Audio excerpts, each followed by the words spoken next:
I met the Secretary General of the Commonwealth. Vapostora vari kuvhunza kuti kudzokera kungaita Zimbabwe muCommonwealth kuchabatsira chii? Uye vapostora vari kubvunza kuti Zimbabwe ichadzokera here muCommonwealth. I met the Secretary General of the Commonwealth, Baroness Scotland, and she was briefing me about the visit by her team here. She was very pleased and very positive about the report submitted to her by the team that came here. And she's looking forward to the possibility of the admission of Zimbabwe into the Commonwealth in the near future. Thank you very much. And also then, of course, a sideline meeting with the Synods team.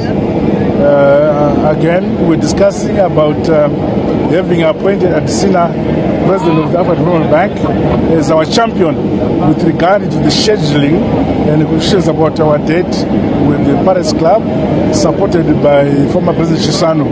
And we did draw up the framework of such discussions, and it's going to continue. And lastly, of course, I had President João Lourenço of Angola with a private meeting, and of course today he has left at 2 o'clock for Washington. There's the USA Africa Summit, so he said he's meeting the Secretary of State Blinken.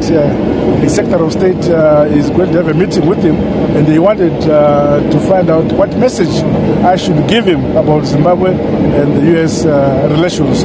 And I told him, of course, that there is a need for restoration of relations, and there's not a single iota of evidence why that should not be achieved. Regenda nchiti Zimbabwe zvanga zvakanyanya kuinakira kuti dai yapinda pamubatanidzwa unonzi BRICS. BRICS yaigona kuibatsira. Ukatarisa policy yeZimbabwe vari kushandisa vanoti yo look east policy.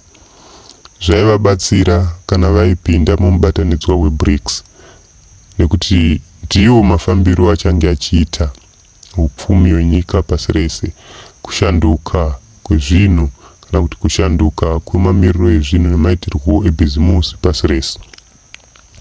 Asi tichicherechedza kupinda kwenyika yeZimbabwe muCommonwealth zvakare, hachisi chinhu chichabatsira vana veZimbabwe zvizhinji kana kuti zvikuru. Nechikonzero chekuti kune mari zhinji dziri kubiwa munyika dziri kudyiwa nevashoma, asi vana veZimbabwe vachinonga svosve nomuromo. Kune dzimba zhinji dzakavakwa nemari yakabiwa munyika yeZimbabwe, vana veZimbabwe vachinonga svosve nomuromo. Takaona vanhu vachivaka dzimba dzine mabedroom 50 yana vana vaviri, unoshaya kuti anoda kuisa zvikwambo here kana zvituhwana. Takaona kuchivakwa dzimba dzinohlisa kuenda kunana chichawasha. Vane mbiri yekutsemura makomo vachivaka dzimba, asi havana mbiri yekutsemura makomo vachiisa maindastiri. Vane mbiri yekutsemura makomo vachiisa migwagwa yekuti vafambe zvakanaka kudzimba dzavo, asi havana mbiri yekugadzira mugwagwa wekuti nyika yose iwane pekufambira. Izvozvo ndizvo zvichakuratidzai chete kuti kudzokera kweZimbabwe muCommonwealth hakuna zvachichachinja pamunhuwo zvake. Nechikonzero chekuti vana vari kumaruwa hakuna unovacheuka, zvipatara zviri kumaruwa hakuna unovazvicheuka, madzimai akazvitakura hakuna unomacheuka, vana chiremba, vadzidzisi, masoja namapurisa hakuna unomacheuka. Inongova funga rako dumbu, zvevamwe tinozviona tasvika.